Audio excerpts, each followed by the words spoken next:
जय जिनेन्द्र। कोई क्वेश्चन हो तो पूछो, अगर कुछ मैटर समझ में ना आई हो और कोई क्वेश्चन हो तो आप पूछ सकते हो। अभी है ना, ये सब्जेक्ट में आप पूरा आकाश और है तो खगोल विज्ञान, लेकिन आकाश जमीन के बिना नहीं रहता है ना। तो आपको यहाँ भूगोल भी मिलेगा और खगोल भी मिलेगा। तो कोई क्वेश्चन है या कोई सवाल है तो आप पूछ सकते हो अभी तक के पढ़ाई में। लास्ट क्लास में हमने ये टॉपिक किया कि ग्रहों से सुख और दुख, ग्रहों के कारण सुख और दुख कैसे आता है। आपको हमारी जो भी सिस्टम है वो आपको पता है, कर्म की सिद्धांत को आप जानते हो। आपको ये मालूम है कि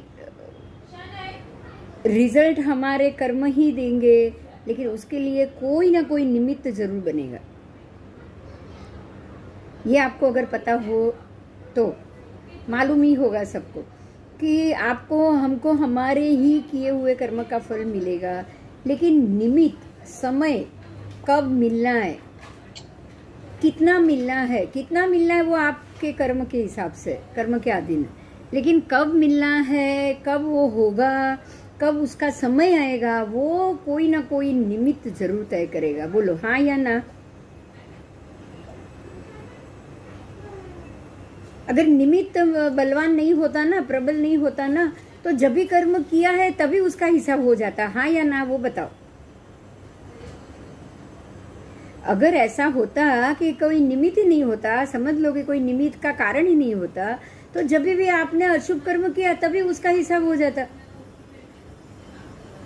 अगर सब कुछ कर्म के हाथ में होता तो जब भी मैंने जो भी बुरा किया मुझे तुरंत उस वक्त उसका फल मिल जाता। लेकिन निमित्त बलवान है, निमित्त बहुत प्रबल, समय बहुत प्रबल, और ये समय ही है जिसके अधीन संपूर्ण जगत है। संपूर्ण जगत में ये कहूंगी, षड द्रव्य के अधीन ही हो हम सब जीव, सभी ये 14 राजलोक किसके अधीन है? उसको संचालन करने वाला कौन है? संपूर्ण जगत का संचालन करने वाला कौन है? हमने पहले ही षड्द्रव्य कर लिए हैं। आपको ये मालूम होगा कि षड्द्रव्य ये जगत में ठसाठस भरा हुआ है, कहीं से भी थोड़ी जगह उसने खाली नहीं छोड़ी।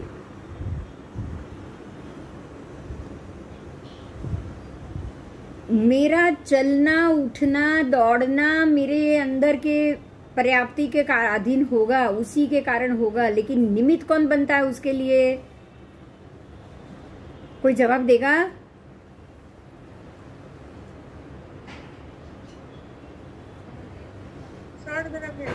षड्द्रव्य में से कौन? चलने के लिए कौन निमित्त?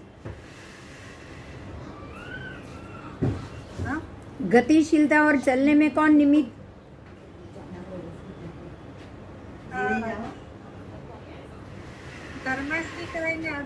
धर्मास्तिकाय चलने में निमित्त, और मेरा रोकने के लिए कौन निमित्त?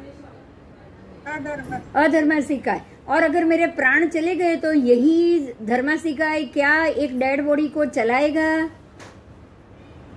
नहीं। तो धर्मास्तिकाय अधर्मास्तिकाय खाली निमित्त है, लेकिन चलना किसके अधीन है? हमारे पर्याप्ति नाम कर्म के अधीन। अगर मैं पर्याप्ता, संज्ञी पर्याप्ता, पंचेंद्रिय जीव हूँ, तो मुझे जितनी पर्याप्ति मिली होगी मेरे कर्म के अधीन, उतनी ही पर्याप्ति तक मैं चल पाऊंगा, और वो चलने के लिए सहायक बनेगा षड्द्रव्य। समझ में आ गया? तो यहाँ जो काल द्रव्य है, आपने षड्द्रव्य में छठा द्रव्य काल द्रव्य पढ़ा है, बराबर? उसके दो प्रकार जाने, मुख्य 2 प्रकार।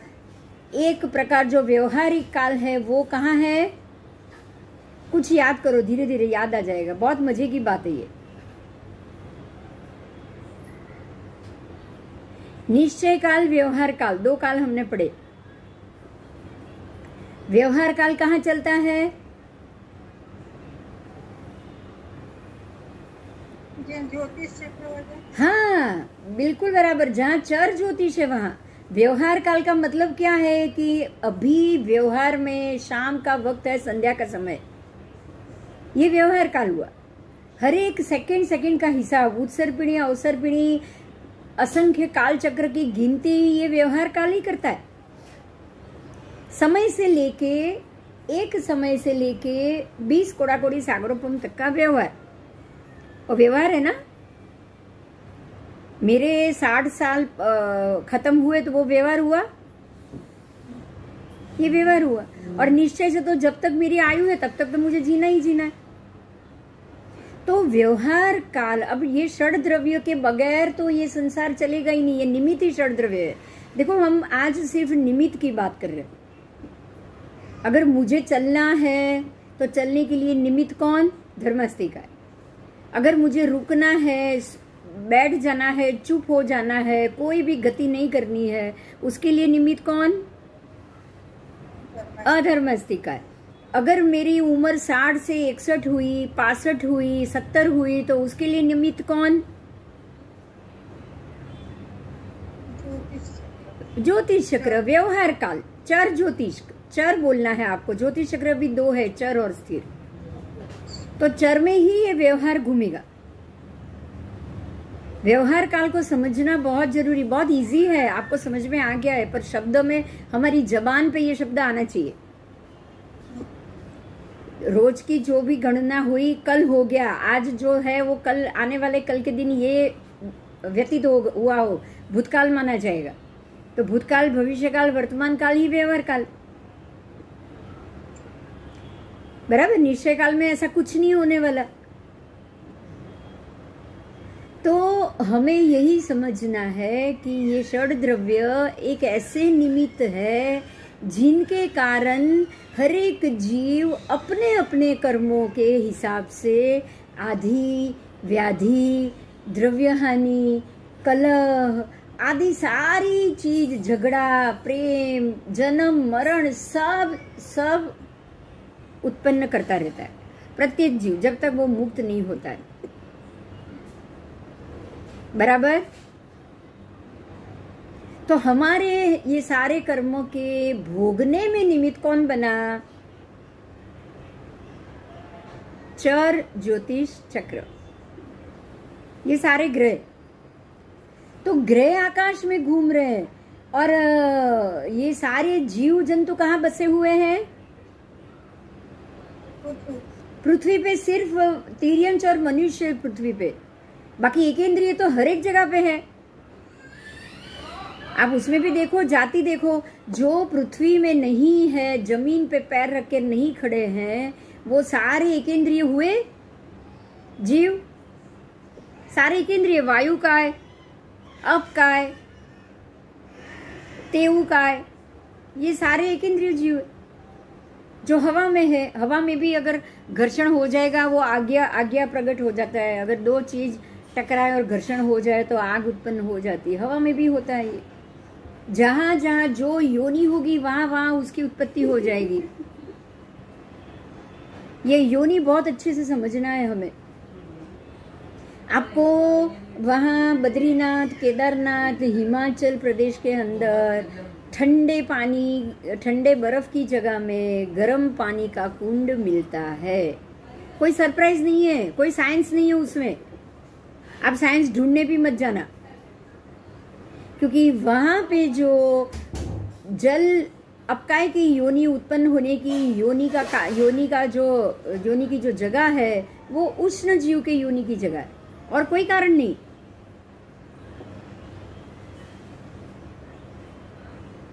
उष्ण योनि, शीत योनि, पानी की, अपकाय की ये 2 योनि होती है। एक उष्ण योनि होती है, एक शीत योनि। आपको बिल्कुल ऐसे गर्मी में सहरा के रण में भी बर्फ की बौछार या बर्फ क्या पानी में बर्फ गिरना मिलेगा, हो सकता है, कोई सरप्राइज करने की जरूरत नहीं, क्योंकि वो योनि ही है, वो जहां भी उसको उत्पन्न होना है हो जाती। आपने ये गंगा द्रह देखा, द्रह जो भी ऊपर पद्म द्रह, सारे 7 द्रह हम भूगोल में हमने पढ़ लिए। जो भी 7 क्षेत्र है, जो भी हेमवत क्षेत्र, हिरण्यवत क्षेत्र, देखे ना, भरत क्षेत्र, इन सब में जो नदियां हैं, गंगा नदी, सिंधु नदी, वो सारी आदि बहुत सारी नदियां, कुछ 14,56,000 नदी है। वो सारी जो नदियां जम्बूद्वीप की है, वो जम्बूद्वीप के 6 वर्षधर पर्वत के बराबर मध्य भाग में रहे 6 कुंड में से आता है। ये सारा नदियों का पानी वहां पे उत्पन्न होता है, वहां पे वो जल योनि है, वहां जल योनि है। तो योनि में आपका है कि जीव उत्पन्न होते रहते हैं और पानी निकलता रहता है।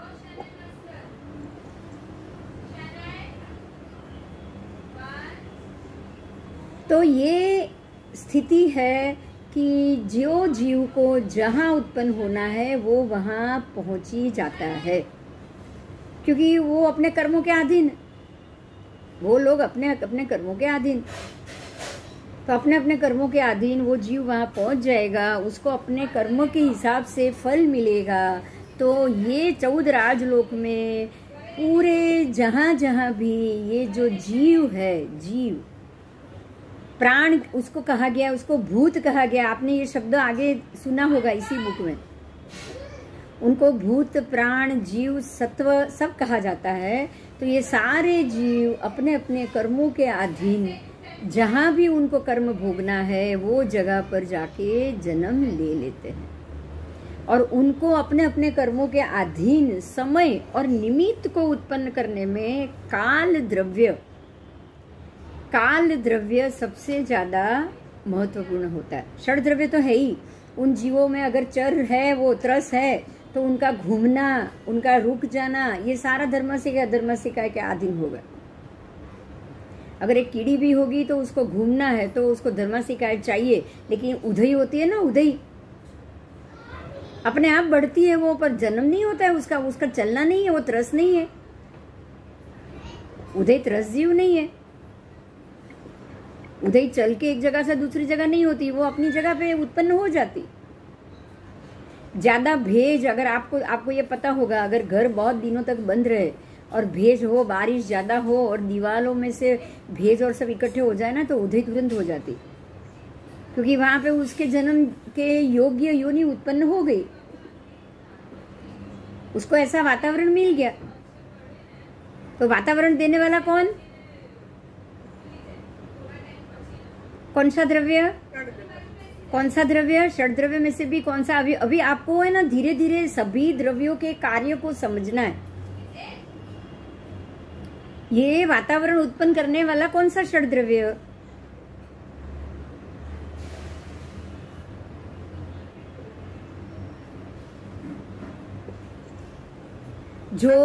जो बारिश की सीजन, गर्मी की सीजन, ठंडी की सीजन, सबको अलग अलग रूप में लाएगा।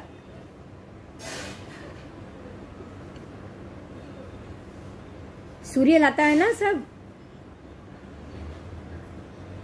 धूप कब ज्यादा होगी? पूरे साल तो धूप ज्यादा होती नहीं।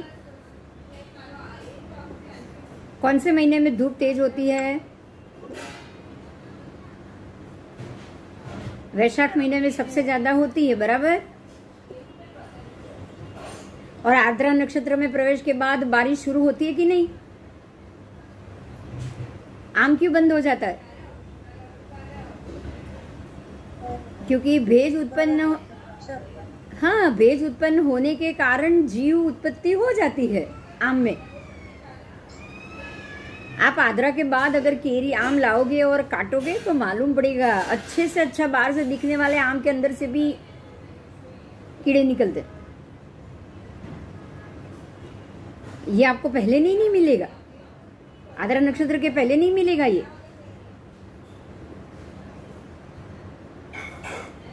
यही वजह है कि आद्रा नक्षत्र में सूर्य के प्रवेश होने के बाद पूरा वातावरण आर्द्र हो जाता है। उसका नाम ही इसलिए आर्द्र है। आर्द्र का मतलब गीला हो जाता है। पूरा हवामान जो एयर और एटमॉस्फेयर है आपके, जो गर्मी का था मई जून आगे के महीनों में, अप्रैल मार्च अप्रैल मई में जो कड़ी गर्मी पड़ रही थी, उसकी जगह अभी वातावरण गीला हो गया। और गीला होने के बाद 1-2 महीने के अंदर, अब वही 1 ही महीने के अंदर अभी बारिश होना शुरू हो जाएगा, होगा ना। तो ये इसके लिए निमित्त कौन? ग्रह और नक्षत्र का संयोग ही हुआ ना। हाँ, ग्रह और नक्षत्र का संयोग, अगर वो संयोग आकाश में हो रहा है और पूरे जो भी 2.5 द्वीप की जो भूमि है वो सब में उसकी असर हो रही है।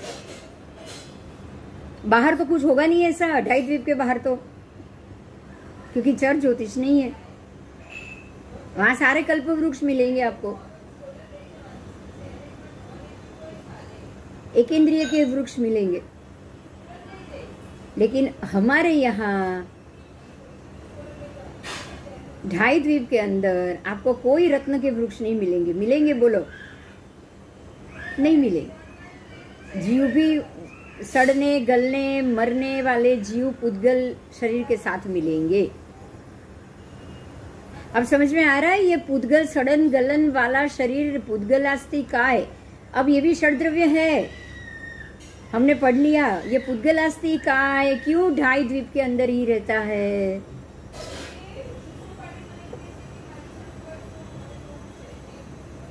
बाहर भी पुद्गलास्ति का है, लेकिन सड़ने गलने वाला नहीं, खत्म होने वाला नहीं। उनके शरीर देव आते हैं जाते हैं, वहां भी तिर्यंच जन्म लेते हैं, वहां तक है। लास्ट स्वयंभू रमण समुद्र तक है, 1,000 योजन के मत्स्य।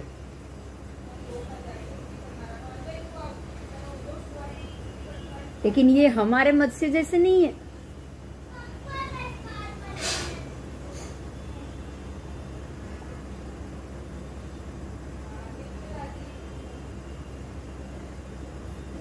ठीक है, तो आपको यही जानना है कि जो चराचर ज्योतिष चक्र है उसकी असर भूमि के ऊपर हो रही है। जहां चर है वहां अलग असर है, जहां अचर है वहां अलग असर। जहां चर है, ग्रह घूम रहे हैं, वहां के जीव को जन्म मरण आदि व्याधि उपाधि रोग मृत्यु कष्ट सब मिलता है और बदलता रहता है। उनके ये सारे कर्मों के फल का जो पर्याय है वो बदलता रहता है। अनंत पर्यायों में बदलाव चर ज्योतिष में घूमने के कारण होता ही है। लेकिन जहाँ अचर ज्योतिष घूम रहा है वहां कोई अनंत पदार्थ में घटत बटत होती नहीं। वहां आपको सारे मत्स्य कोई 500 योजन कोई 1000 योजन के मत्स्य मिलेंगे। 500 योजन 1000 योजन का मतलब क्या हुआ आप सोच सकते हो। पूरे भरत क्षेत्र को डबल करो, उतना बड़ा मत्स्य एक। इतने पूरे भरत क्षेत्र के एरिया को डबल करो, उतना बड़ा एक ही मत्स्य।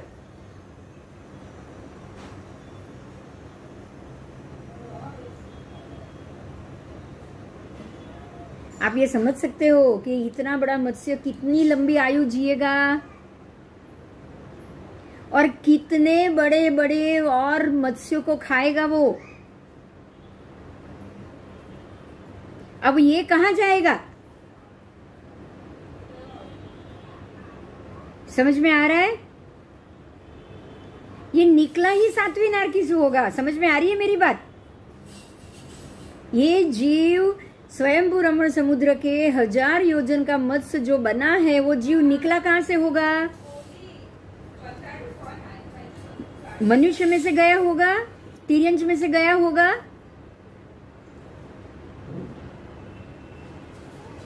नरक में भी निकले तो नरक में 7वीं नरक में तो आटलू भोगी ना आवे तो। हाँ, 7वीं नारकी से। अब देखो 7वीं नारकी से अगर निकला है तो मत्स्य बनेगा, तो अब वो वापस 6ठी नारकी में जाए, क्योंकि मारेगा तो उतने ही जीव।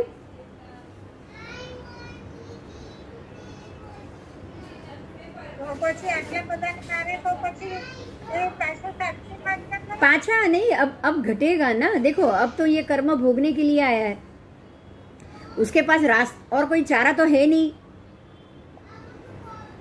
और कोई चारा तो है नहीं। अगर आप सातवीं, देखो आप याद करो, एक चीज को याद करो, सातवीं नारकी में से जो जीव बाहर निकलेगा, अभी उसने नया पुण्य बांधा है क्या?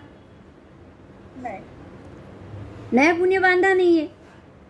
तो जो उसने यहाँ रह के जो भी कषाय के अधीन होके और जो भी दूसरे दूसरे जीवों को मार के जो भी पाप किया है वो भोगने के लिए कहाँ जाएगा?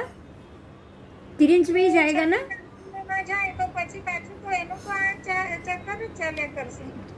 आपको पता है भगवान महावीर के 25वें 26 आप वो भव को याद करो, 15वें भव के बाद जब वो प्रति वासुदेव, अरे वासुदेव बने थे ना, भगवान महावीर का जीव 16वें भव में वासुदेव बना था ना। वासुदेव बनने के बाद वो सातवीं नारकी में गया, सातवीं नारकी में से निकल के वो सिंह बना, सिंह में से निकल के वो वापस पांचवी नारकी में गया। તો પછી પુણ્ય કેવી રીતે ઊભું કર્યું? पुण्य तो जीव के अंदर जो भी सत्व पड़ा हुआ होता है ना, इससे पहले देखो ये सारे पाप ही का भोग हो रहा है, यहाँ कोई पुण्य का भोग नहीं हो रहा है। यहाँ कोई पुण्य, रुको, पुण्य कोई खर्चा हुआ नहीं। तो जो वो जब वो सातवीं नारकी में गए उससे पहले जो पुण्य उनके पास अकबंध पड़ा होगा वो ऐसे ही पड़ा होगा कि नहीं?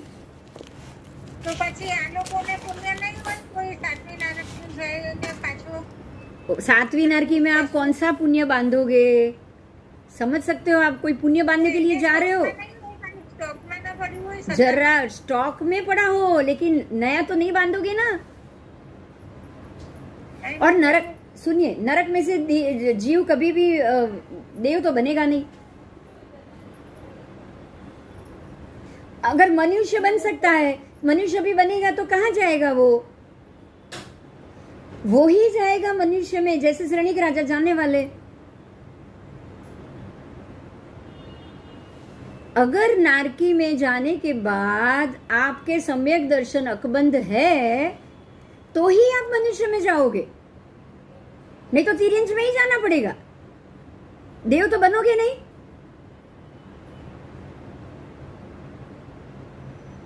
नारकी से जीव दो ही जगह जा सकता है। પણ પછી આ જીવનો કેવી રીતે ઉદ્ધાર થાય? તમે वो जीव का उद्धार तब होगा जब वो तिर्यंचपणे में भी किसी न किसी महात्मा का संयोग में आया या कोई न कोई ऐसी व्यक्ति के संयोग में आया। तो आपको ये पता होगा बहुत सारे तिर्यंचों को जाति स्मरण ज्ञान होता है।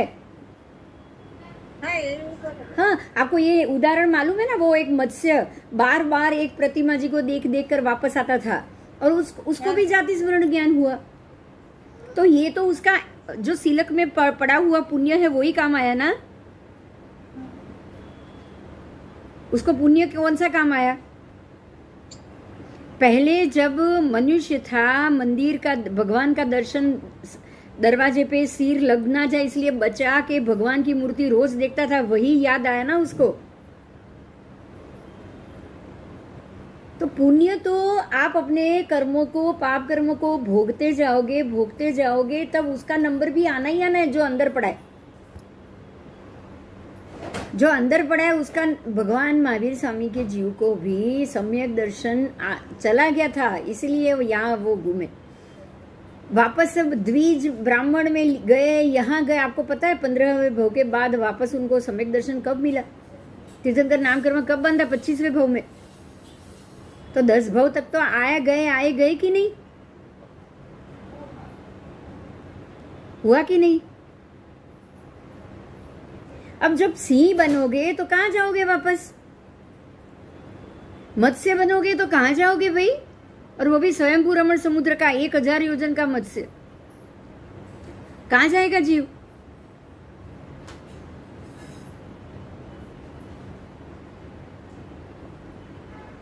मत्स्य में भी आपको 100 प्रकार की मछली मिलेगी।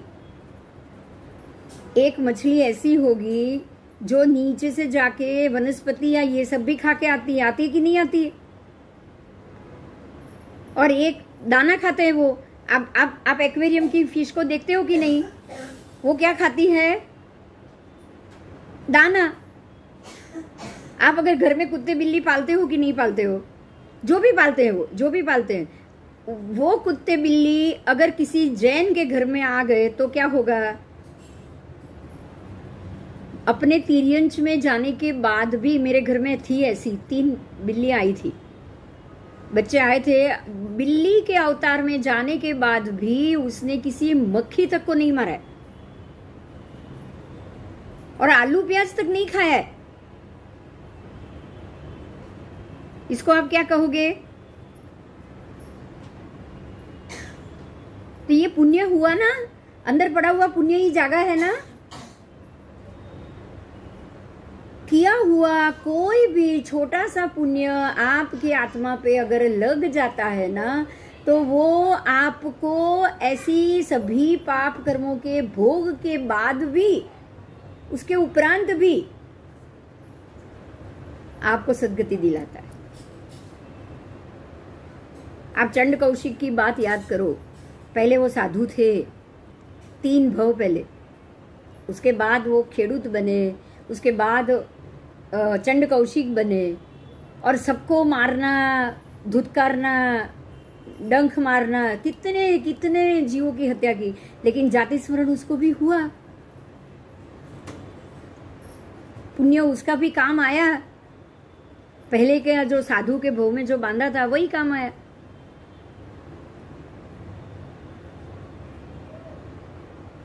तो ये चक्कर, कर्मों के भोगने का चक्कर, ये चराचर ज्योतिष के कारण आप एक के बाद एक भव में उसको भोगते जाओगे। ये आपका प्रारब्ध होगा।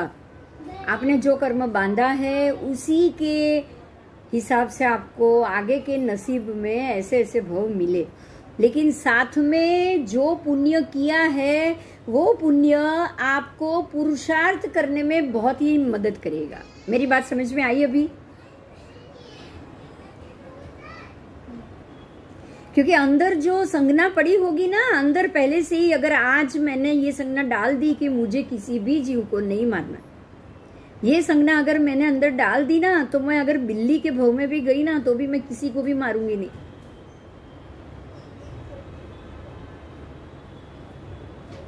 और ऐसे भव में जाना मेरे हाथ की बात नहीं है। क्यों? क्योंकि आज मैंने ये सोचा है, मेरे पिछले जन्म में, पिछले समय में मैंने ऐसा अशुभ कर्म किए होंगे तो मुझे वहां जाना भी पड़ेगा। लेकिन मेरे हिसाब में अगर किसी ना किसी शुभ कर्म का उदय होना लिखा होगा, अगर किया होगा तो ही मिलेगा। एक बात बहुत ध्यान से समझिएगा, निगोद में से जब भी एक छोटा सा जीव बाहर निकलता है ना, वो किसी सिद्ध भगवंत की मेहरबानी से निकलता है। उसमें उसका नसीब नहीं होता है, वहां कोई पुण्य नहीं किया उसने। लेकिन एक जीव सिद्ध गति में गया तो एक निगोद से बाहर आएगा ही आएगा। तो वो उसके ऊपर सिद्ध परमात्मा की मेहरबानी हो गई। लेकिन वो मेहरबानी के बाद इतने जन्म मरण वो करता है, इतने जन्म मरण करता है, सभी जन्म मरण में जो जो जहां जो कर्म करेगा उसका ही वो फल भोगेगा। यहाँ तक उसको कोई समझ नहीं आई है कि मुझे यहाँ से बाहर निकलना चाहिए, मुझे वैराग्य किसे कहा जाता है, ये जगत क्या है, ये षड्द्रव्य क्या है, ये चर ज्योतिष क्या है, कौन कौन निमित्त है जो ये जगत में घुमाने के लिए जरूरी, ये उसको नहीं पता है। नहीं पता है तब तक तो जन्म मरण होना ही होना है। अगर पता ही नहीं है तो आप यहां से बाहर निकल पाओगे? पहले ये बताओ, हाँ या ना? नहीं, कुछ पता ही नहीं है कि यहां से बाहर कैसे निकला जाए तो हम निकल ही नहीं पाएंगे। तो जब तक पता चलेगा कितने भव हो जाएंगे? अनंत अनंत भव हो जाएंगे जब तक ये पता चलेगा। तो तब तक आपकी पूरी जीवन यात्रा कैसे चलती है? अब समझ में आ रही है बात? ये उसमें निमित्त कौन है? काल द्रव्य। जीव त्रस हो गया या स्थावर हो गया, उसमें निमित्त आपके कर्म। नरक में गए या देव बने, उसमें भी निमित्त आपके कर्म। मगर वहां लेके जाने वाला कौन? वहां से बाहर निकालने वाला कौन? वो निमित्त हो गया, वो हो गया षड्द्रव्य। हो गया? आज क्लैरिफिकेशन हुआ? तो ये है हमारे द्रव्य, क्षेत्र, काल और भाव के हिसाब से हमारी आत्मा पर लगते अशुभ और शुभ कर्मों का हिसाब। हमें नहीं पता है कि हमारे ऊपर क्या क्या लगा है, लेकिन ये जो काल द्रव्य जो घूम रहा है ना, चराचर ज्योतिष जो घूम रहा है ना, वो व्यक्ति सामने आते ही उसको अपना फल याद आ जाता है। आप कहीं कोई अनजान जगह जाओ, किसी बिल्डिंग में जाओ और कुछ ना हो और वो चौकीदार डांटना शुरू कर ले, आप इधर खड़े हो, क्यों खड़े हो, क्या काम है? अगर कहीं बाहर निकले रोड पे और किसी कुत्ते ने आके आपको या गाय ने आके आपको सींग लगा दिया, होता है कि नहीं होता है? किसी कुत्ते ने आके काट लिया, आप कुत्ते को छेड़ने तो गए नहीं थे। अचानक कुत्ते 3-4 कुत्ते आपके पीछे दौड़े और भौंकना शुरू कर दे, अचानक कुछ नहीं होता है। आपको यही ध्यान देना है, अचानक कुछ नहीं होता है। ये सारे निमित्त है। वो कुत्तों का आपके सामने आना भी समय और निमित्त कारण है।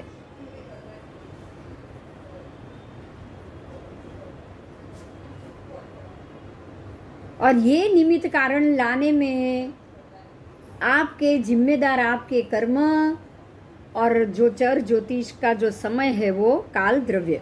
अब ये दोनों ने सामने ला दिया, अब आपको क्या करना चाहिए बताओ मुझे, चलो।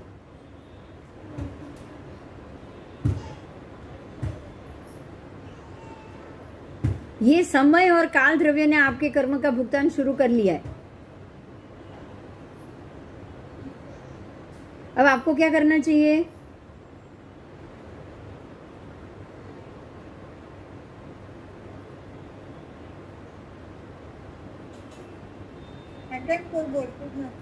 खबर नहीं आज केम कोई बोलतू नहीं। आज बता चुप केम जो सवालों करूँ छु तो चलो आज इतना तो समझ में आ गया ना कि कोई ना कोई ऐसी व्यवस्था है जो हमारे किए हुए अशुभ या शुभ कर्मों के विपाक फल को देने के लिए जिम्मेदार होता है। बराबर? इतना तो तय हो गया कि हमारे जो भी कर्म का विपाक, विपाक मतलब फल, जो भी कर्म का फल है, या शुभ है तो शुभ देगा, वो समय शुभ देगा, अगर अशुभ है तो वो अशुभ देगा। हम लोगों ने साथ में मिलके कोई ना कोई शुभ कर्म किया होगा पहले के जन्म में, जो उसका विपाक आज पाका है, तो हम सब मिलके क्या कर रहे हैं? साथ में स्टडी कर रहे हैं। लेकिन इसमें भी कोई ना कोई प्रॉब्लम खड़ा हो जाएगा, कोई ना कोई व्यक्ति हमसे अगर विपरीत हो जाएगी, तो हमें ये जरूर समझना है कि हमारे जब वो कर्म बांधा होगा तब ऐसा अशुभ भी विपाक होगा जो आज हमें मिल रहा है। बराबर? अब हमें क्या करना चाहिए? जब शुभ विपाक मिले तो क्या खुश हो जाना चाहिए? और अशुभ विपाक मिले तो क्या उसके लिए गलत होना या किसी को गलत ठहराना, ऐसा होना चाहिए? हमें क्या करना चाहिए बोलो?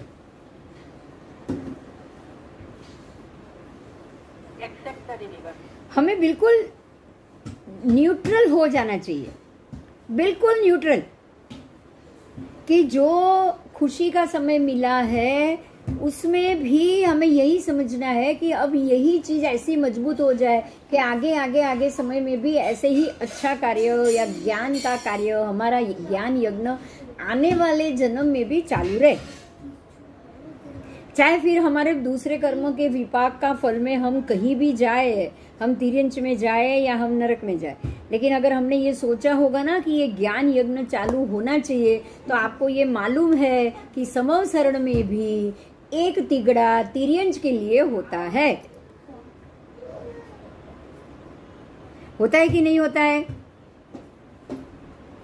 तो अगर कोई अशुभ विपाक फल के हिसाब से अगर हम वहीं चले गए ना, तिर्यंच में भी चले गए ना, तो हम कहाँ जाकर बैठेंगे फिर उस दिन?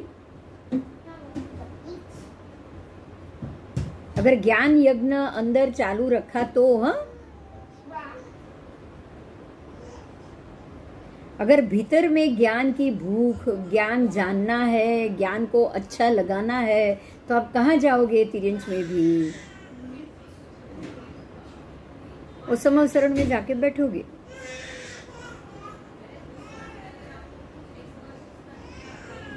तो हमें यही करना है कि अब ये पूरी व्यवस्था जान ली, षड द्रव्य को जान लिया, काल द्रव्य को जान लिया। अभी एक और बात समझो, यहाँ बहुत जरूरी है, समझो। आपके षड द्रव्य में से कौन सा द्रव्य बाकी रहा?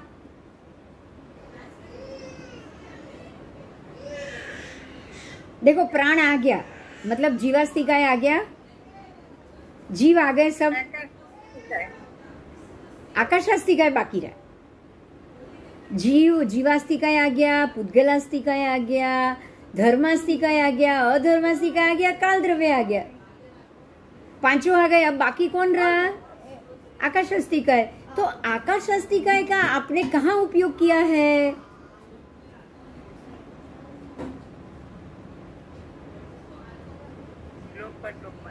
आकाशास्तिकाय तो सारे षड द्रव्यों को संभाल के अपनी अंदर लेके बैठा हुआ है। आकाशास्तिकाय अपने अंदर धर्मास्तिकाय, अधर्मास्तिकाय, पुद्गलास्तिकाय, सभी जीवास्तिकाय, सभी, और सारे ग्रह चराचर ज्योतिष दोनों को, काल द्रव्य को, सबको अपने अंदर लेकर बैठा है। तो हम तो अपने आप उसके अंदर आ गए, हम तो अपने आप अंदर आ गए। अब हमें तो आकाशास्तिकाय को भी छोड़ देना है। हमारे दिमाग में क्या सोच होनी चाहिए? देखो, आज ये जन्म में, आज के बाद आप ये शन है, आप इतनी चीज को सोचना शुरू कर दो कि हमें ये षड द्रव्य में से कोई द्रव्य नहीं चाहिए।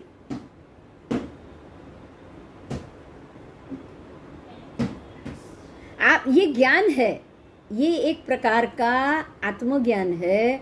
ये ज्ञान लेकर विशिष्ट, जो आप जानते हो, ये ज्ञान जिसको सम्यक ज्ञान कहा जाता है कि नहीं कहा जाता है? ज्ञान दो प्रकार के हैं, एक सम्यक ज्ञान है, एक मिथ्या ज्ञान। तो ये जगत की चिंता करना, जगत की चीजों के लिए इच्छा करना, जगत की चीजों के लिए बुद्धि का प्रयोग करके कमाना और मजा करना, मौज करना, ये सारा मिथ्या ज्ञान है। लेकिन सम्यक ज्ञान क्या है? तो ये जगत क्या है वो जानना, यहाँ से बाहर निकलने का रास्ता जानना, ये सारे दुख और परंपरा के जिनके अधीन संपूर्ण षड द्रव्य किसके अधीन हुआ? संपूर्ण षड द्रव्य लोक के अधीन हुआ। लोक किसके अधीन हुआ? अलोक के अधीन हुआ। और अलोक किसके अधीन हुआ? कोई बताएगा? अलोकाकाश। आकाशास्तिकाय में भी लोक है, वो लोकाकाश के अधीन, लेकिन अलोक है वो अलोकाकाश के अधीन। आपको है ना, अब धीरे धीरे समझ में आ जाएगा कौन किसके कब्जे में है। सबसे पहले आएगा अलोकाकाश, आकाश। अलोकाकाश के अंदर बैठा है अलोक। अब अलोक के अंदर बैठा है लोक। तो जितना एरिया में ये 14 राजलोक है, उतना ही एरिया लोकाकाश का हुआ। ये लोकाकाश ही है आकाशास्तिकाय। समझ में आ रही है मेरी बात? कारण कि आकाशास्तिकाय भी दो विभाग है, अलोकाकाश और लोकाकाश। आकाशास्तिकाय जो लेकर बैठा है वो षड द्रव्य को अपने अंदर लेकर बैठा है, खुद भी एक द्रव्य है और बाकी के पांचों को अपने अंदर लेकर बैठा है, लेकिन ये 6 के 6 द्रव्य को तो अलोकाकाश लेके बैठा है कि नहीं बैठा है? एक बॉक्स के अंदर दूसरा, दूसरे के अंदर तीसरा बॉक्स आता है कि नहीं आता है? बिल्कुल ऐसे। तो हमें तो ना अलोक चाहिए, ना लोक चाहिए, ना लोकाकाश चाहिए, हमें कुछ नहीं चाहिए, एक भी षड्द्रव्य नहीं चाहिए। अगर आप ये सोचोगे ना तो ही आप ये जगत के बाहर निकलने का रास्ता भी ढूंढ पाओगे और तभी वैराग्य आएगा। यही इसी बात को कहा जाता है लोक स्वरूप भावना। जो बाहर भावना है ना, उसमें एक भावना है लोक स्वरूप भावना, और वो बाहर भावना की जो एक भावना है लोक स्वरूप, तो लोक का स्वरूप जानोगे ना तो अपने आप वैराग्य आएगा, जागेगा। कि यहाँ तो पुद्गलास्तिकाय को अगर मांगने जाओगे, अच्छा शरीर मांगने जाओगे, उसके लिए पुण्य करना पड़ेगा, दान करना पड़ेगा, पुण्य कमाना पड़ेगा। पुण्य कमाया तो पुण्य कमाने के लिए भोगने जाओगे, भोगने के लिए अच्छा पुद्गल शरीर मिलेगा। अच्छा पुद्गल मिलने के बाद क्या करेंगे हम? जीने की तो तमन्ना है ही ना, और ज्यादा अच्छा काम करने की तमन्ना है नहीं। और अच्छा शरीर मांगेंगे? नहीं मांगेंगे। मांगेंगे कि नहीं मांगेंगे? और अच्छा शरीर मांगने के बाद भोगने के लिए वापस पाप क्रिया शुरू, वापस शुरू।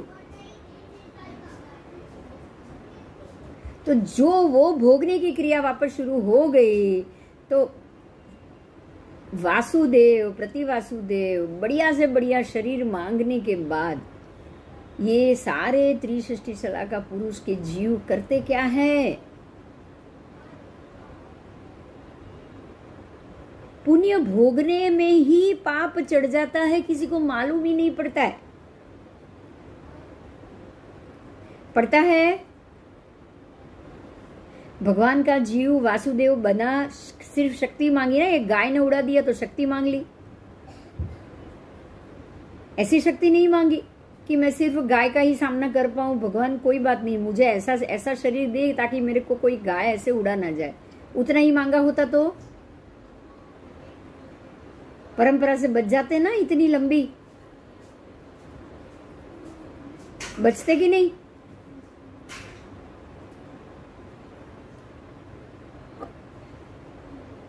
तो हमारे लिए सबसे महत्व की बात यही आती है कि अगर ये लोक को जानेंगे, अलोक को जानेंगे, षड द्रव्यों को जानेंगे तो इसमें से बाहर निकल पाएंगे।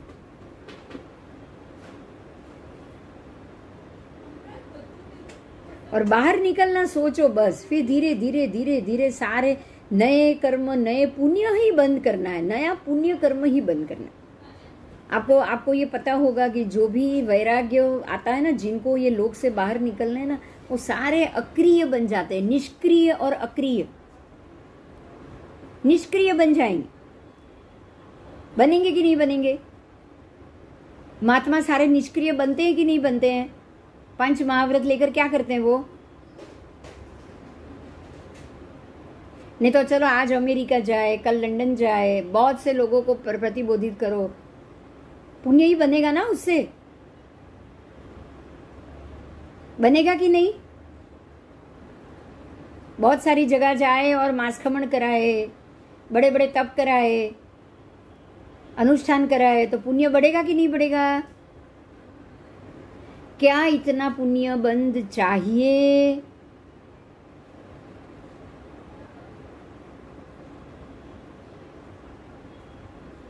सबसे पहले हमारे दिमाग में यही बात आनी चाहिए कि अब कोई भी नए पुण्य बंद या नए पाप बंद के कर्म को नहीं करना है।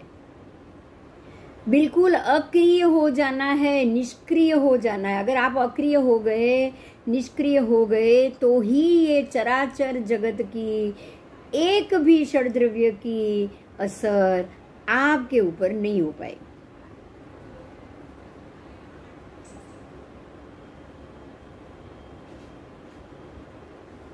अब निष्क्रिय कैसे बनना है वो हमें सोचना पड़ेगा कि हम निष्क्रिय कैसे हो सकते हैं। बराबर।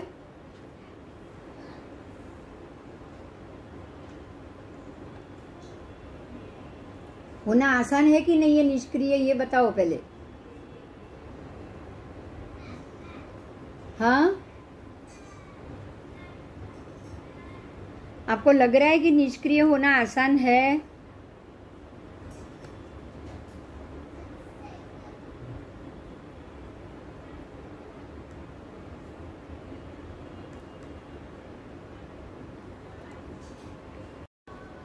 जन्म के समय में या कार्य के आरंभ में, वर्ष मासादि के आरंभ में जो अनुकूल हो तो उस राशि में गए हुए प्राणियों को सुख मिलेगा।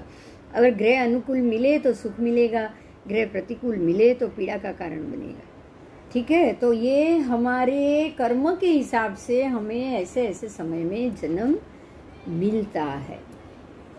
आओ एक दूसरे की बात, एक बहुत महत्व की बात है, उसे हम जानेंगे कि निर्ग्रंथ और निस्पृह मुनिराज भी ज्योतिष शास्त्र के अनुसार मुहूर्त देखने में तत्पर बनके शुभ आशय वाले ये दीक्षादि कार्यों में प्रवृत्ति करते हैं। क्यों करते हैं भाई, बोलो। आज जो भी मुनिराज हैं या महत्व की बात आ गई यहाँ पे कि उनको ऐसी कोई भी क्रिया करने में मुहूर्त देखने की क्या जरूरत, मुहूर्त देखकर काम करने से क्या फायदा होगा, और क्या मुहूर्त देखकर अगर काम किया जाए तो उसका शुभ फल मिलता है, इस बात को जानो। देखो आज आपने एक बहुत अच्छी सी बात, बहुत बड़ी बात जानी कि हमारे ऊपर हमारे अशुभ कर्म का जब उदय हो तो जरूर हमारे अशुभ कर्म जो किए हुए हैं उनके विपाक का समय चल रहा है, ये आपको मालूम पड़ गया। तो हमें इतना तो मालूम पड़ गया कि अगर हमारे अशुभ कर्म का विपाक चल रहा होगा तो जरूर ग्रहमान और जो भी गोचर जो काल चर ज्योतिष है वो हमारे लिए विपरीत कार्य करेगा, अशुभ फल देने का कार्य करेगा। हाँ या ना?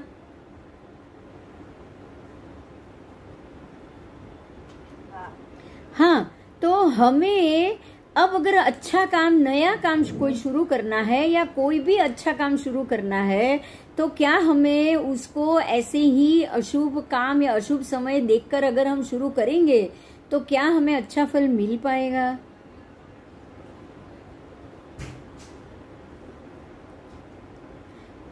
जब ग्रहों की इतनी ज्यादा असर होती है वातावरण पे कि अगर ग्रहमान अशुभ है तभी हमें अशुभ फल मिल रहा है। अशुभ फल इसीलिए मिल रहा है क्योंकि ये हमारे कर्म में भोगने के लिए शुभ फल है ही नहीं, इसलिए ग्रहमान और गोचरमान ही अशुभ चल रहा है। तो फिर उसमें अगर हम अशुभ ही गोचर फल देखकर नया काम शुरू करेंगे तो क्या वो सक्सेस होगा?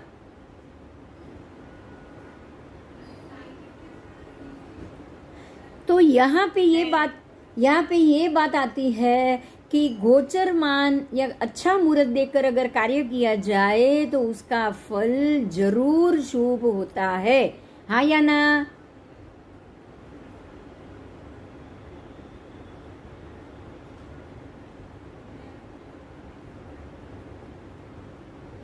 कोई भी अच्छा कार्य करना हो तो या हमें 14 अमावस को छोड़नी चाहिए या हमें वो जो भी उसमें दिया है मुहूर्त में कि भी ये विष्टिकरण या ये करण, उसको हमें छोड़ना चाहिए। और नया महीना हो, बैसता महीना हो, पुष्य नक्षत्र हो, गुरु पुष्य नक्षत्र हो, रवि पुष्य नक्षत्र हो, तो हमें ऐसा अच्छा समय देख के जरूर कार्य करना चाहिए। बोलो, करना चाहिए कि नहीं करना चाहिए?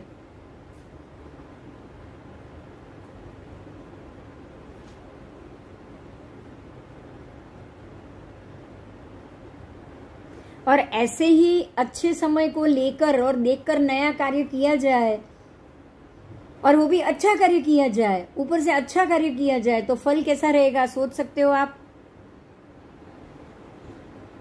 बहुत अच्छा रहेगा।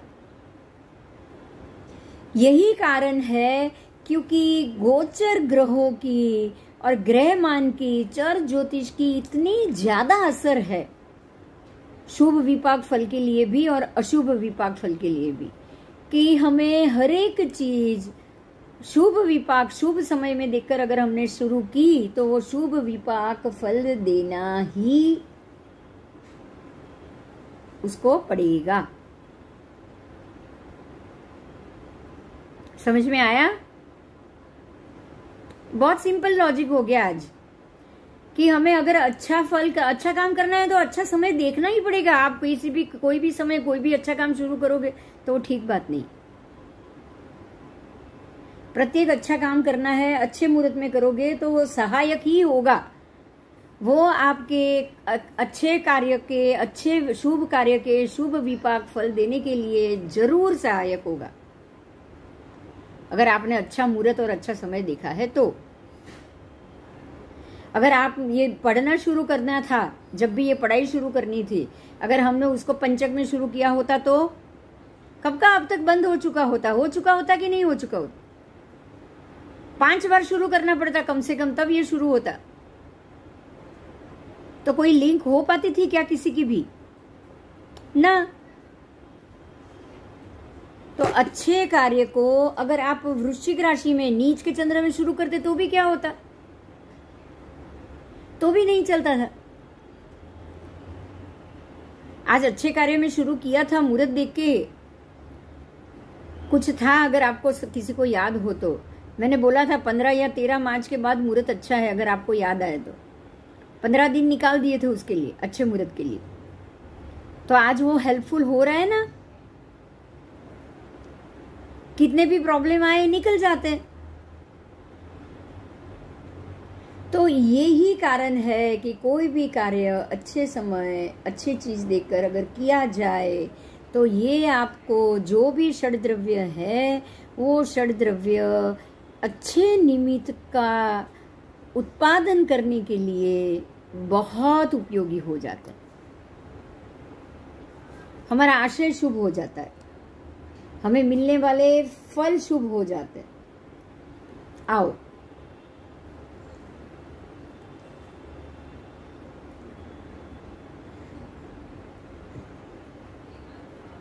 सर्वप्रथम तो श्रुत के रहस्य को जो नहीं जानता और गुरु परंपरा को जिसकी बिल्कुल जानकारी ना हो वो ही वाक्य ऐसा बोल सकता है। अगर आपको गुरु परंपरा की जानकारी हो, अगर आपको आगम परंपरा की जानकारी हो तो आप ग्रहमान को जरूर महत्व देंगे कि नहीं? क्यों? क्योंकि आगम ने यही बताया है कि सारे ग्रह नक्षत्र सूर्य चंद्र तारा जो 5 चर ज्योतिष है वो भी अपने अपने कर्मों के अधीन ही चलते हैं। बताया ना, सूर्य देव का वहां जन्म लेना और एक पलेपम आयु के बाद वहां से निकल जाना, ऐसे ही चंद्र देव का वहां जन्म लेना, जैसे ही उनकी आयु पूरी हो जाए निकल जाएंगे। ज्योतिष चक्र के जो बीम है वो शुभ ग्रह भी देते हैं, शुभ असर भी देते हैं, अशुभ असर भी देते हैं। उत्सर्पिणी काल में उनके पर्याय में शुभ्रता में वृद्धि हो जाती और अवसर्पिणी काल में उनके अशुभता में वृद्धि हो जाती। पढ़ा ना हमने ये। अनंत वर्ण गंध रस और पर्याय को घटाते कि नहीं घटाते हैं अवसर्पिणी में? जो पर्याय घटता है उसमें निमित्त कौन? ज्योतिष चक्र और कुछ नहीं। क्योंकि सारे निमित्त देने में, सारे अशुभ अशुभ फल देने के निमित्त कौन है? चर ज्योतिष हुआ कि नहीं? चर ज्योतिष निमित्त हुआ कि नहीं? हाँ। तो अगर चर ज्योतिष निमित्त हुआ शुभ के लिए भी अशुभ के लिए भी, तो ये सारी परिस्थिति का निर्माण करना, शुभ अशुभ विपाकोदय हर व्यक्ति को अपने अपने कर्म के हिसाब से देते रहना, ऐसा कार्य क्या कुछ समय तक ही रहने वाला है या हमेशा के लिए?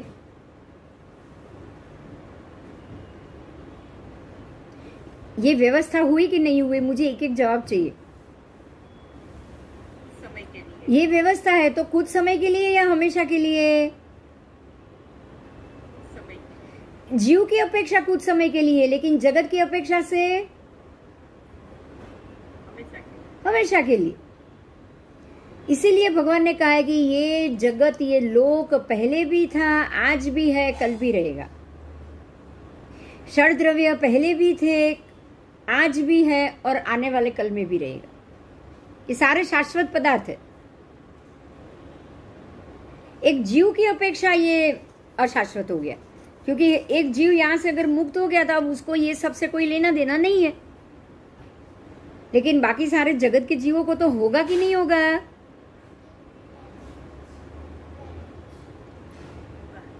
होगा। तो यही श्रुत का रहस्य है। आप समझे? आगम का, श्रुत का रहस्य ही यही है। ये रहस्य कैसे हुआ? तो द्रव्य, क्षेत्र, काल, भाव और भव, इनको ये षड द्रव्य निश्चित रूप से अफेक्ट करते ही है। उसकी असर से हमें बच के ही यहां से बाहर निकलना है। आओ देखो, मैं पढ़ रही हूं, सुनो। जिनेश्वर परमात्मा की ऐसी परंपरा से प्राप्त अमृत व शीतल रहस्य रूप आगम सिद्धांत को सुनते शुभ और अशुभ कर्मों के विपाक फल के 5 हेतु होते हैं। शुभ फल अगर विपाक अगर मिलना है या अशुभ विपाक मिलना है तो उसके हेतु कितने हुए? 5 हेतु। बहुत महत्व की बात है, ध्यान से सुनो। ये शुभ फल अगर मिलना है किसी को तो भी 5 हेतु, और अगर किसी को अशुभ फल मिलना है उसको भी कितने हेतु? 5 हेतु। कौन से हेतु? देखो मैं बोल रही हूं। निमित्त कारण 5 हेतु है। पहला है द्रव्य, दूसरा है क्षेत्र, तीसरा है काल, चौथा है भाव और 5वां है भव। समझ में आया? जो भव लेगा ना, जो जन्म लेगा, भव का मतलब जन्म, जो जीव जन्म लेगा उसको ये 5 हेतु नड़ेंगे। अगर किसी जीव को जन्म लेने की जरूरत नहीं है तो उसको ये 5 में से एक भी हेतु नड़ेंगे क्या? हाँ? नहीं। सिद्ध भगवंतों को ये 5 में से एक भी कारण नड़ेगा? नहीं नड़ेगा। नहीं नड़ेगा, क्योंकि उनको अभी ये लोक से कोई लेना देना नहीं।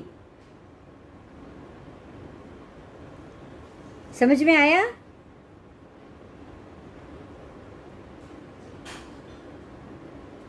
आओ, जैसे कि साता, सुख द्रव्य के आश्रयी है, हुआ ना? सुख किसके आश्रयी है? बोलो तो, सुख किसके आश्रयी है?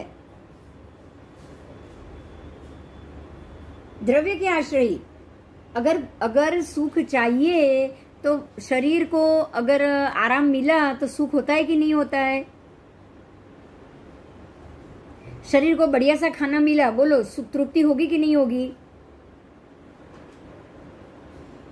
पेट को भी तृप्ति होगी, मन को भी तृप्ति होगी, शक्ति भी बढ़ेगी। बढ़ेगी कि नहीं बढ़ेगी?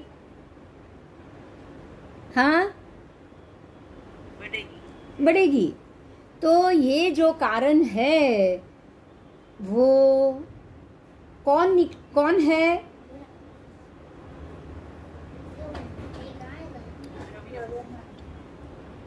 द्रव्य को आरोग्यता, तुष्टि, पुष्टि, ये सारी जो चीज मिल रही है, धन मिल रहा है, स्त्री मिल रही है, आरोग्य मिल रही है, तुष्टि मिल रही है, पुष्टि मिल रही है, ये सारा किसको मिल रहा? उद्गलास्तिकाय को मिला।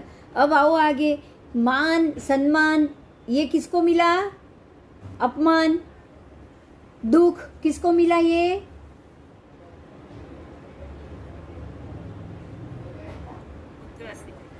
नहीं, पुद्गल को तो शारीरिक तकलीफ मिलेगी।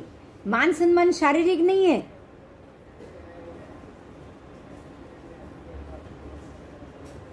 मान सम्मान किसे मिलेगा? हाँ,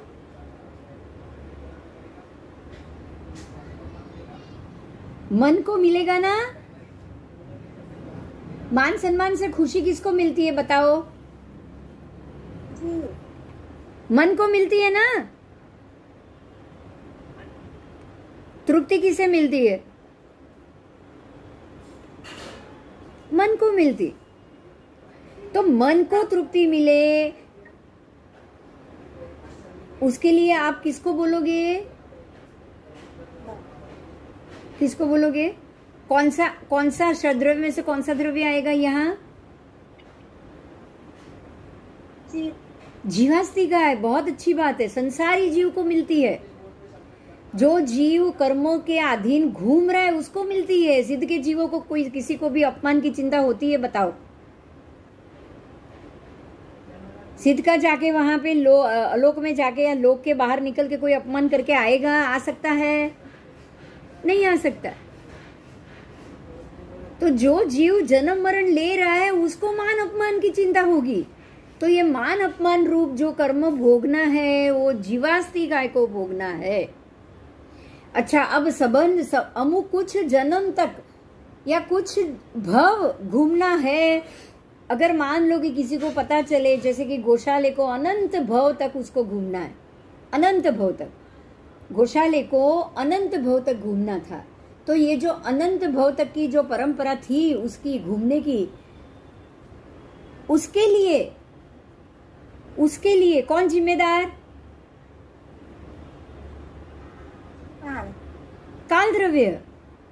काल द्रव्य ने उसको एक बंधन दे दिया है। समझ में आया? और काल अब यहाँ पे सोचो, देखो एक बहुत बड़ी बात सोचने जैसी। एक ही भव में गौशाले ने एक ही भव में अनंत भव की परंपरा कैसे बांधी? समझ में आ रही है दक्षा? एक भव में आप सिर्फ आने वाले भव की परंपरा बांध सकते हो। अगर हम आज के जो जमाने के विचार को सुने ना, तो एक भव में अनंत भव के आयु नहीं बन सकते। ऐसा होता है क्या? पॉसिबल है ऐसा? हाँ, आपने उसको सत्ता में लेके भरे, गौशाले ने भरे कि नहीं भरे? हाँ, गौशालक ने अपने सत्ता में एक के बाद एक अनंत भव की परंपरा को भर दिया है। एक ही भव में अनंत भव की परंपरा बंध दी। સત્તાના ભાવ હોય પણ ફિક્સ આયુષ્યનું બંધન હવે પછી કયા ભાવમાં જવું છે ને એ એક વાર એ વખતે નક્કી, वो उस समय नक्की होगा। लेकिन सत्ता में गौशालक ने अपने ही भव में कितने सारे भव का सत्ता में उसने बंधन कर लिया। सत्ता में बंधन कर लिया मतलब आप एक जीव एक भव में अनंत भव के कर्मों के बंधन को भी बांध सकता है। तो ये किसने बांधा? कौन से अस्तिकाय के कारण? काल अस्तिकाय। काल का उसका प्रमाण काल हो गया। अब उसको अनंत भव तक वो यहाँ से बाहर नहीं निकल पाएगा। ठीक है, तो ये हो गया आपका काल अस्तिकाय। तो ये हो गया द्रव्य क्षेत्र। अब क्षेत्र की बात आई। कौन से क्षेत्र में जाके आपको ये कर्म भुगतने हैं, भव भुगतने हैं? अब गौशालक को कौन से क्षेत्र में जाना पड़ेगा? 22 सागरोपम तक वो 7वीं नारकी में रहने वाला है। कितने? 22 सागरोपम तक। तो 22 सागरोपम काल हुआ और 7वीं नारकी क्षेत्र हुआ कि नहीं हुआ? हुआ कि नहीं? तो द्रव्य क्षेत्र काल। भाव कौन सा आएगा?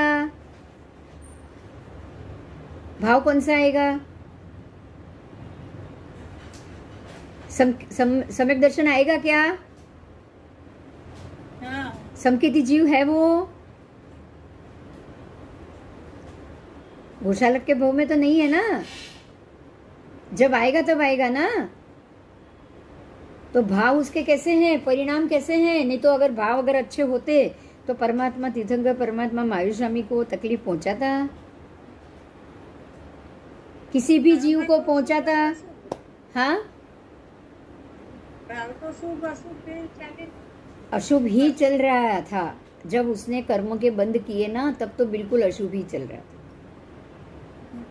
वो अंतिम समय में उसको लगा कि भाई मैं गलत था, अंतिम समय, पहले नहीं। लेकिन वो अंतिम समय के कुछ समय तक के जो उसने अपने भाव को बदली किए, उससे क्या उसकी आगे के क्षेत्र, द्रव्य कुछ भी घट पाया? बोलो, घट पाया? नहीं घट पाया ना?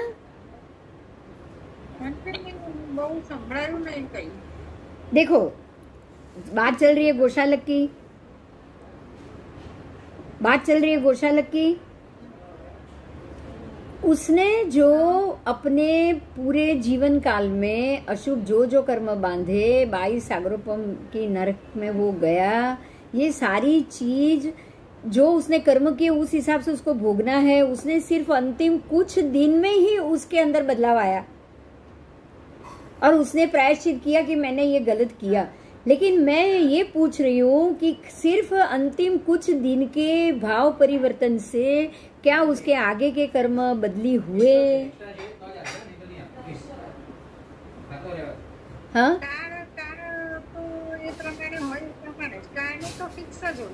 हाँ, तो मैं यही कह रही हूँ, जो उसने नए काल में नए भाव में परिवर्तन लाके जो नए कर्म बंद किए, उसका भी उसको फल मिलेगा। जो उसने पुराने काल में पुराने अशुभ कर्मों को उसने बंद किया था, उसको उसका भी फल मिलेगा। बराबर? बराबर? તો કાળનું પછી એટલું બધું મહત્વ આપી દઈએ આમાં, તો પછી આપણે કઈ મહેનત કરવાની જ નથી, કાળ પાકે ત્યારે જ બધા બોલે છે ને। अब देखो, वापस गलती कर दिया। काल पाके तब, लेकिन पुरुषार्थ कौन करेगा? नहीं, अरे तो कुछ पुण्य सिलक में होगा तो ही काल ऐसा पाकेगा ना, अपने आप तो काल पकेगा नहीं। नहीं, पुण्य की इच्छा होगी ना। देखो, यहाँ पे आपकी आत्मा के ऊपर लगे कर्म काम करेंगे। जब तक अशुभ कर्म लगे हैं, शुभ कर्म करने का मन भी नहीं होगा। अशुभ कर्म लगे हैं, अशुभ का उदय चल रहा है, परिणाम अशुभ मिल रहा है, तो गुस्सा ही आएगा ना, या प्रेम आएगा? बोलो, क्या आएगा? गुस्सा ही आएगा। तो अगर किसी ने समझाया कि भाई तू पिछले जन्म के पुण्य का जो तू अब तक यूज कर रहा था वो खत्म हो चुका है, अब तेरे को नया पुण्य बांधना पड़ेगा, नहीं तो तू ये अशुभ में से बाहर नहीं आएगा, तो आप क्या करोगे? नया पुण्य बांधोगे। समझ रहे हो? तो पुरुषार्थ कौन करेगा? निमित्त तो आके खड़ा हो गया।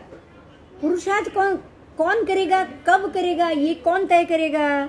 जीवास्तिका है, खुद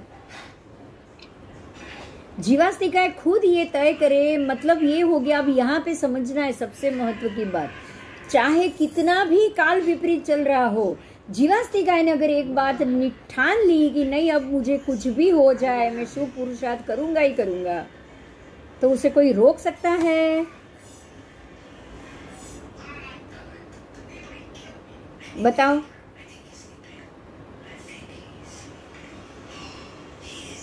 कुछ समय मानसिक परेशानी होगी, लेकिन आप अगर संतुष्टि से रहोगे कि चलो जो हो गया है आ जाने दो, मुझे तो अच्छा ही करना है, बोलो, तो ये पुरुषार्थ हुआ कि नहीं? शुभ आशय और शुभ विपाक का फल हुआ कि नहीं हुआ?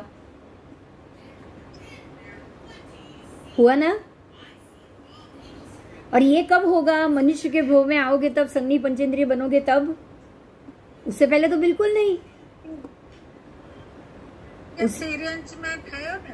तिर्यंच में भी पुण्य सिलक में हो तो, पुण्य सिलक में नहीं होगा तो कुछ नहीं। ये पुण्य सिलक बनाने की बात चल रही है ना, तभी तो अनंत भव भटकने के बाद हम मनुष्य बनते हैं, ऐसे थोड़ी मनुष्य बन जाते। कारण समझ में आ रहा है अभी? मनुष्य जन्म शुभ कुल में जन्म, अहिंसा कुल में जन्म, मिलने का कारण कितनी भव परंपरा है, ये समझ में आ रहा है?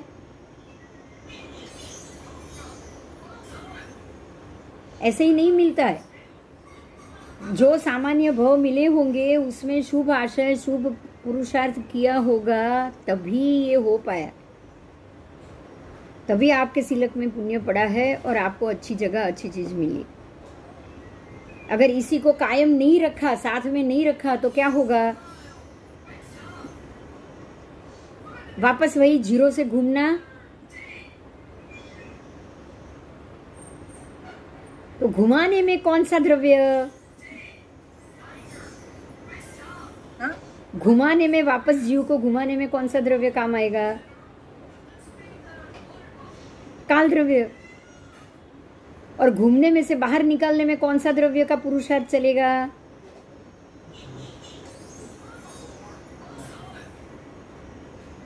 पहले ये बताओ, कौन सा द्रव्य पुरुषार्थ कर सकता है 6 में से? बस एक ही है जो पुरुषार्थ कर सकता है। बाकी कोई पुरुषार्थ कर सकता है? तो बहुत सिंपल है, जीव ही पुरुषार्थ कर सकता है। बाकी सारे द्रव्य आपको आपके किए हुए पुरुषार्थ के अधीन आपको फल देते हैं। ये तय हो गया आज? बीजा द्रव्य सहायक है ने, निमित्त मात्र। हाँ, तो जो सहायक है उसको तो अपना तो कोई फल देना ही नहीं है। अपनी मर्जी से तो कुछ नहीं देंगे।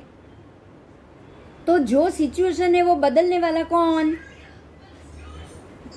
जीव। आपके संसारी जीव की अपनी आत्मा, अपनी सोच, अपनी बुद्धि, अपनी मति और श्रुत ज्ञान, वही आपको आप बदल सकता है। यही आपका पूरा शेड्यूल बदल सकता है।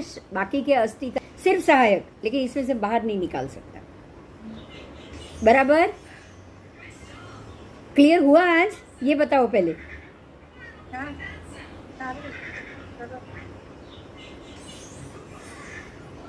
जो हमने अभी तक पढ़ा है उसका पूरा निचोड़ है यहाँ पे। जगत के सारे जो भी द्रव्य है, बाकी के जीवाश्री काय के बिना, ये सारे खिलौने हैं, खिलौने। पंखा लगा दिया है, गर्मी लग रही है, मर्जी मेरी, हवा खाऊं, एसी खाऊं, और मर्जी के ऊपर फल मिलेगा।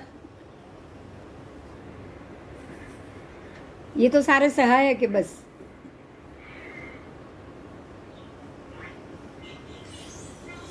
ठीक है, ठीक है। तो हमें बाहर किस में से आना है? मर्जी में से बाहर आना है।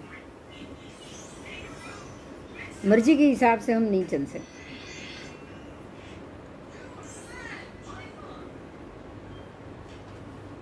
बोलो, कोई प्रश्न है?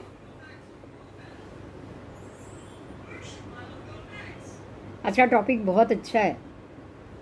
कुछ नहीं समझ में आए तो प्रश्न करो। ऐसा नहीं हो जाए कि आपके प्रश्न, आपकी कोई एक जगह पे आप अटक जाओ बस। आज का टॉपिक सच में बहुत अच्छा है।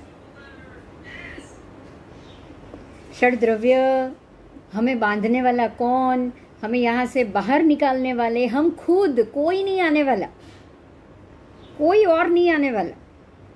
इसलिए कहते हैं कि जितनी शक्ति एक आत्मा के अंदर होती है उतनी शक्ति और किसी में नहीं होती, और किसी में नहीं होती। उसको वो खुद ही बाहर निकाल सकता है, उसको और कोई नहीं निकाल सकता।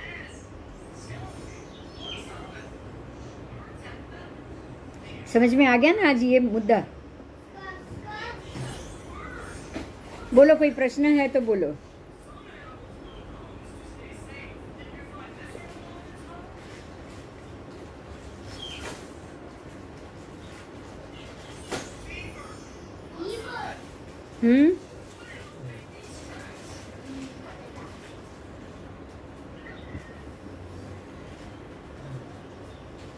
ठीक है, फिर आज अटके यहाँ।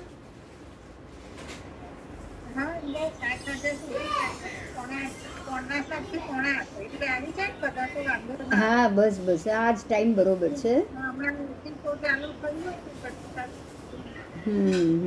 अब यहाँ एक ही लास्ट लाइन है, वो मैं बोल देती हूँ। अब आपको ये बात समझ में आ गई होगी, आ जाएगी कि जब भी सातों ग्रह उच्च के होते हैं ना, तब भी एक चक्रवर्ती और तीर्थंकर परमात्मा का जन्म होता है। अब ये बात समझ में आ गई आपको? क्योंकि उनके सारे शुभ विपाक का उदय है, उनको हर तरीके से अच्छा ही फल मिलना है। तो अगर 7 ग्रह उच्च के नहीं हुए और उनका जन्म हुआ तो उनको पूरी जिंदगी शुभ तो फल मिलेगा नहीं। क्लियर हो रही है ना ये बात भी, कि अगर किसी जीव को उत्तम से उत्तम फल मिलना, अगर उसका विपाक होगा ना, तो वो अच्छे ग्रह में ही जन्म लेगा। ये बात बहुत क्लियर है, हो गई? અરે મારું શું કહેવાનું છે કે તમે કીધું ને કે તીર્થંકરનું જ્યારે જન્મ થાય ને ત્યારે કોઈ બીજા કોઈનો જન્મ ના થાય ને? હા, એ 24 તીર્થંકર પરમાત્માના 24 વખતે જે એક સાથે જે 10 तीर्थंकर जन्मे છે ને, भरत क्षेत्र में 10 और ऐरावत क्षेत्र में 10 जन्मेंगे एक साथ, तब और कोई जीव नहीं जन्म मिलेगा। और जब महाविदय में उसी अहोरात्रि में 20 और जन्मेंगे, तभी भी कोई और दूसरा जीव जन्म नहीं लेगा, क्योंकि उतना बल, उतना उत्तम तो किसी का होता ही नहीं है फल। नहीं तो પછી છે ને એ ઉચ્ચના બધા ગ્રહો એક સાથે ઘણો પીરિયડ રહેતા હશે ને? 24 કલાક, 24 જ કલાક બસ।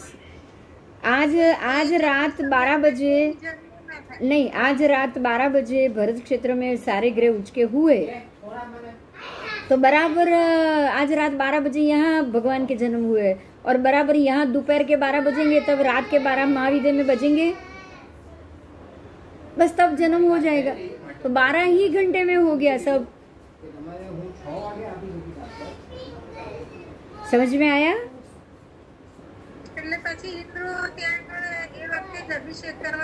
બધે ઇન્દ્રના તો ઓછામાં ઓછા 100 से ज्यादा रूप होते हैं, वो तो वैक्रिय शरीर बना लेते हैं वो सभी। 30 परमात्मा अहोरात्र में जन्मे, 20 तो एक साथ जन्मे, तो 20 जगह 64 इंद्र पहुंच गए, तो 20 तो रूप अपने आप हो गए। और जहाँ ईशान इंद्र और सौधर्म इंद्र है, उन्होंने तो हर जगह 5-5 ले लिया, तो उनके तो 100 रूप हो गए। उनको तो रूप बनाना है, कितनी देर लगेगी? पुण्य का उपयोग कैसे करते हैं वो?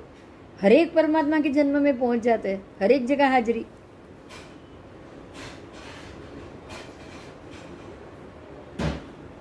अब ये नया पुण्य तो कमाया ना देवों ने, देवगति में, हाँ देवगति में पुण्य कमाया है, तो भोगने के लिए वापस मनुष्य में आएंगे वो।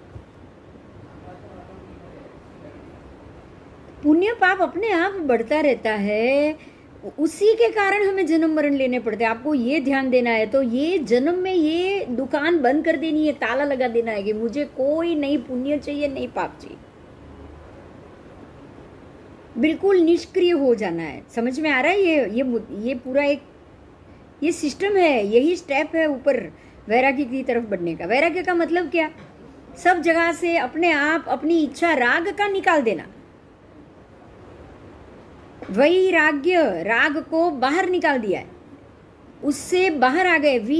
वैराग्य, वही मतलब हम बाहर आ गए। राग का मतलब ही इच्छा है। मुझे किसी का शुभ करना है, वो राग से भी आप बाहर है, तभी तो निष्क्रिय हो पाओगे। पुण्य को सोने की बेड़ी क्यों बोला? क्योंकि वो ही है जो बाद में पाप लगा देगी, लाइन लगा देगी, हमें मालूम भी नहीं पड़ेगा।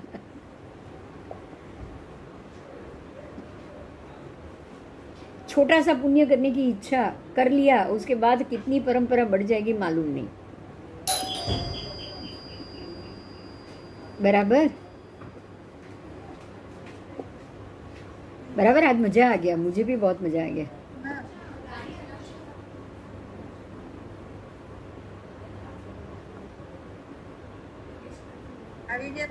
हाँ,